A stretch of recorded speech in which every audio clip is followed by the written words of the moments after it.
Unauthorized चीजें आगे नहीं बढ़नी चाहिए और इसके लिए प्रशासन की तौर से पूरा ये प्रयास रहेगा कि ये रोकना चाहिए और जहां भी जो करता होगा उसको वहां जिम्मेदारी, अकाउंटेबिलिटी एंड रिस्पॉन्सिबिलिटी उस आदमी की रहने चाहिए कि निश्चित तौर पर आपका कहना कुछ गलत नहीं है और निश्चित तौर पर ये किया जाएगा।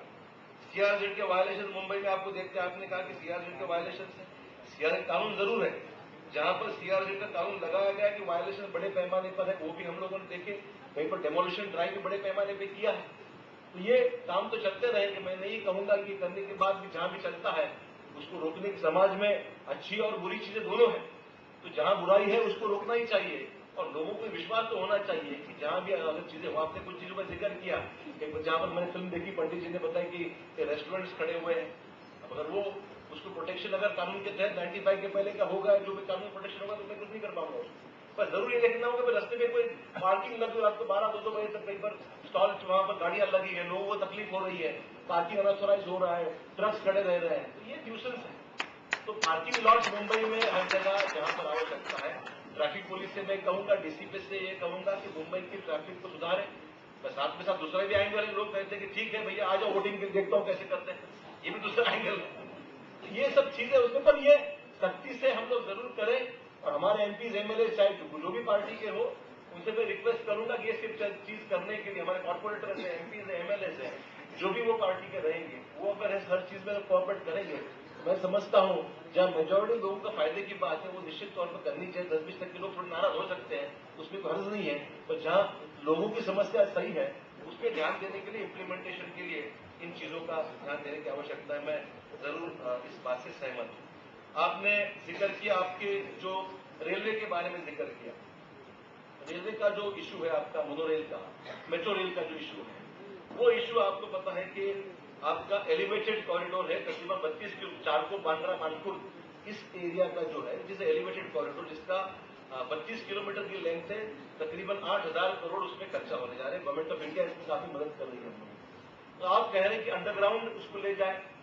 अब ये चीजें आज इस हद तक पहुंच गई है जो तकरीबन टेंडर स्टेज पर ये इशू आज आ गया, और आज अगर हम इस मोमेंट पे इस स्टेज पर अगर इस प्लान को आप जैसे आपने जिक्र किया बदलो इसको, तो मैं समझता हूं हम और 5 साल पीछे चले जाएंगे। This will not be for next 5 years, आप समझ लीजिए। बिकॉज ये चीज हम लोगों ने, I am not saying the merit of the case, I am not going into whether you are right और I am right, I am not saying that. I am not disputing what you have said.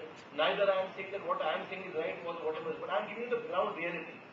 आज हम इस चीज को अगर इसी समय पर रोकते हैं तो ये पूरा सिस्टम, आज हम लोगों ने उसका जो कॉन्ट्रैक्ट फाइनलाइज किया है, टेंडर्स फ्लोट किए, टेंडर्स फ्लोट करने के बाद में जो प्रोसेस हो चुका है, वो प्रोसेस अगर इस क्षेत्र पर रोकते हैं तो तकरीबन वो 5 साल के लिए ये प्रोजेक्ट पूरा फिर रिकास्ट और नए तरीके से करना पड़ेगा। ये उसका सबसे पहला अहम ड्रॉबैक है, ये मैं आपको कहना चाहूंगा। और दूसरा इश्यू जो है, जो ये मुझे बताया गया है, ये एलिवेटेड कॉरिडोर है। ये एलिवेटेड कॉरिडोर रहने से ये लोगों को तकलीफ नहीं, रास्ते के सेंटर से बिल्कुल एलिवेट करके ये आगे चले जाएगा ताकि उसमें लोगों को तकलीफ ना हो। और ये प्लान जो लोग जिन्होंने दिल्ली मेट्रो रेलवे बनाई है उन्हीं लोगों को ये काम, ये उसकी कंसल्टेंसी सौंपी गई थी और उनकी तरफ से ये प्लान सौंपा गया। मुंबई दिल्ली में जो काम हुआ है उन्हीं लोगों के जरिए इसकी कंसल्टेंसी, ये पूरा master plan Delhi metro railway corporation ने ये काम पूरा ये तैयार किया।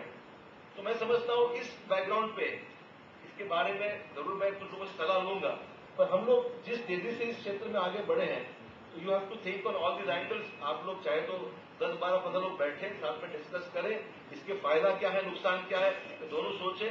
और हम चाहते कुछ तेज जल्दी से हो तो क्या करना चाहिए, अगर नुकसान है तो क्या उसको रोकने के लिए क्या करना चाहिए, उसको हर एंगल से सोचकर फिर आप जो उचित समझते हैं तो निश्चित तौर पर मैं ध्यान देने के तैयार हूं। तो मुझे लगता है थोड़ा सा जल्दबाजी में फैसला करने से पहले 10 बार हम सोच लें कि ये फैसला करने से फायदा नुकसान क्या है।